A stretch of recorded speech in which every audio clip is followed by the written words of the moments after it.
амлалтад хэр зэрэг биелэгдэж байгааг тодруулахад төдийлөн хангалттай биш. Учир нь хэд хэдэн хуулийн төсөл санаачлан оруулсан ч чуулганаар хэлэлцүүлж амжсангүй гэжээ. Гэхдээ эрх намрын чуулганаар хэлэлцүүлж асуудлыг шийдвэрлэхээ хэлсэн байна. Тэгэхээр улсын хурал дахь Монгол Ардын намын бүлгийн гишүүн энх баяр улсын хурлыг тарахаар өчигдрөөс эхлэн гарын үсэг цуглуулж эхэлсэн байна. Хэрвээ түүний гаргасан саналыг гишүүдийн 3-2 нь дэмжих юм бол их хурал тарах юм байна. Уг нь хуулийн хугацаанд чуулган завсарлаж байгаа ч улсын хурлын тухай хуулийн 38.1-2-т байнгын хороо чуулганаар асуудлыг 7 хоногийн дотор хэлэлцэж дуусгах ёстой байдаг. Гэтэл хэлэлцэх шаардлагатай асуудлууд ингээд үлдэж байна гэж улсын хурал дахь Монгол Ардын намын бүлгийн дарга хэлж байсан. Тухайлбал эдийн засгийн хөгжлийн сайдыг огцруулах хэсэг асуудал замхарч байна гэсэн юм а.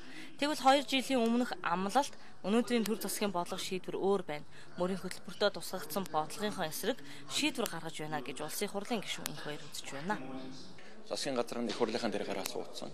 Хяналтгүй мөнгө төгрөг зарцуулдаг, дур зургаараа авирилдаг. Ийм нөхцөл байлгүй. Тэгээд ингэж байснаас энэ их хурал тараад ялангуяа одоо ноцтой асуудал үүсэж штэ. Газрын хуулийг яах? Бэлчээрийн асуудлыг яах? Агш болтмолын энэ хайгуул лицензийг олох асуудал ахиж орж ирж байна. Энэ төмөр замын асуудал ахаад ноцтой асуудлыг үүсгэж байна. Тэгээд баялагын хуваарлалтын дээр ноцтой гарсан алдаагаа хэрхэн залруулах? Иймээс тэрээр их хурлыг тарахаар гишүүдийн гарын үсэг цуглуулж байгаа бөгөөд хэрвээ 3-2-ын саналаар түүний гаргасан санал дэмжигдвэл их хурал тарж эрх намар дахин сонгуул болно гэж байгаамаа. Харин ард түмний сонгосон төрийн түвшүүдийг энх баяр гишүүн тарахаар гарын үсэг цуглуулж байгаад иргэдийн байр суурь илэрхийллээ. Одоогийн энэ юу нь бол надад юу таалагддаг байр суурь. Одоо нэгэнт энэ ажил чиглэлээр эхэлж байгаа учраас дараагийн сонгуул хүртэл энэ хурал бол байж хэрэгтэй байна гэж бодож байна. Одоо дотоод асуудал нь ямар байгааг сайн мэдэхгүй байна.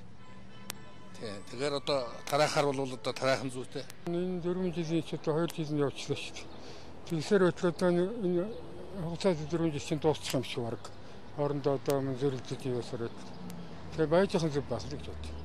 Ер нь өнөөгийн парламент ард түмний төлөөж гүйцэтгэх засаглалаа хянах ёстой ч харамсалтай нь Алтан хувийн засгийн газар аль хэдийн хяналтаас гарсан байна гэж үздсэн юм а.